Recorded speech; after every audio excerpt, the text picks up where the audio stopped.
bicchiere mezzo pieno e nel punto guadagnato sulle formazioni di testa e nella posizione in classifica, anche se si tratta solo dell'11ª giornata di andata. Un quarto posto complice le notizie dagli altri campi, frutto del 10° risultato utile in campionato. Il mezzo vuoto è nel doppio vantaggio non sfruttato nella sfida odierna della Torres contro l'Arzachena di Mister Giorico, che trova i 2 gol su 2 palle inattive al termine di una gara combattuta, ma che i rossoblu hanno avuto occasione di chiudere senza sfruttare.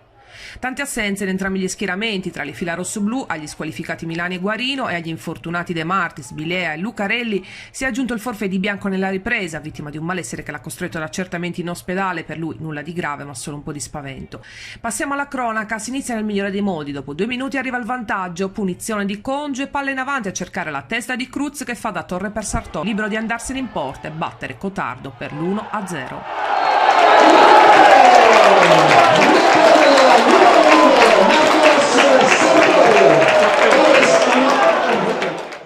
Arzachena costretta a rischiare qualcosa e a portarsi subito in avanti, la difesa libera su questo cross insidioso. Risponde la Torres con Santarelli che tenta il gran tiro al volo sul servizio di Sartor, palla alta. Al 10° arriva il pareggio ospite, da calcio d'angolo tutto troppo facile per Islamai che può colpire solo a centro area per l'1-1. Partita vivace, Torres che riprende subito a manovrare, Pisanu vede e serve Russu, cross in area ed è anticipato Masala. Arzachena abile a colpire con veloci ripartenze, Pozzebon tenta di sorprendere la difesa rossoblu con 2 cross in area e poi termina in offside Islamai al 14°. Al 22° è ancora lui a creare pericoli in area, ma è la difesa rossoblu a sbagliare troppo nell'occasione, consentendo un batte e ribatti che termina con il tiro al lato di poco dell'11 ospite. Momento di pressione della Torres al 34°, azione insistente con palloni messi in aria senza trovare l'ultimo affondo, ci prova poi Russu e la sua conclusione è insidiosa, ma la sfera sfiora l'incrocio. Sul successivo tentativo da calcio d'angolo libera bene l'area Cotardo.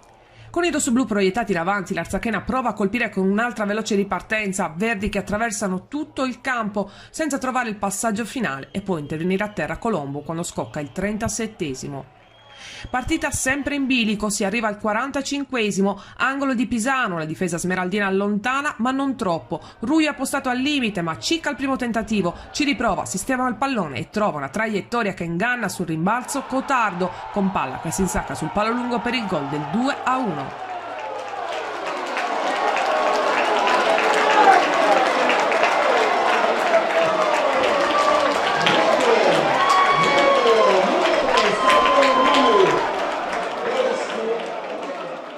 Si va al riposo in vantaggio. Ripresa che vede la Torres subito in avanti con il tentativo di triangolazione non riuscito tra Pisano e Cruz.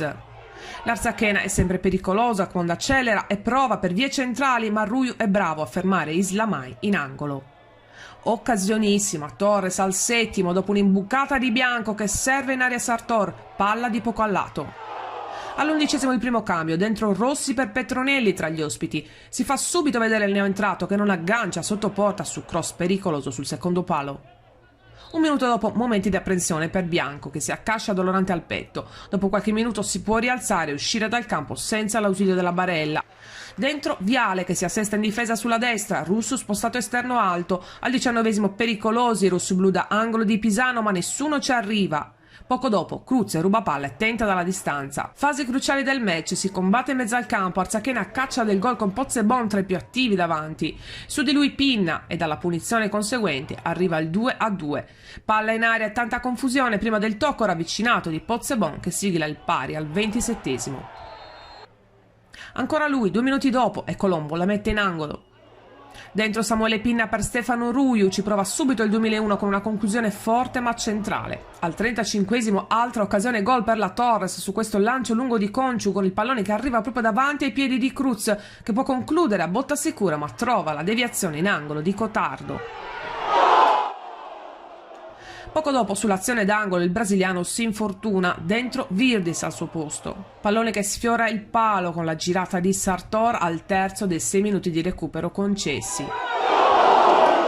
Termina qui il risultato finale di 2-2. Devo solo ringraziare i ragazzi per ciò che stanno facendo, le parole del tecnico Mariotti a fine gara, e c'è poco tempo per rifiatare perché mercoledì ci sarà la sfida notturna di Coppa Italia contro il Pineto. Bisognerà contare le assenze, ma si guarda avanti con coraggio.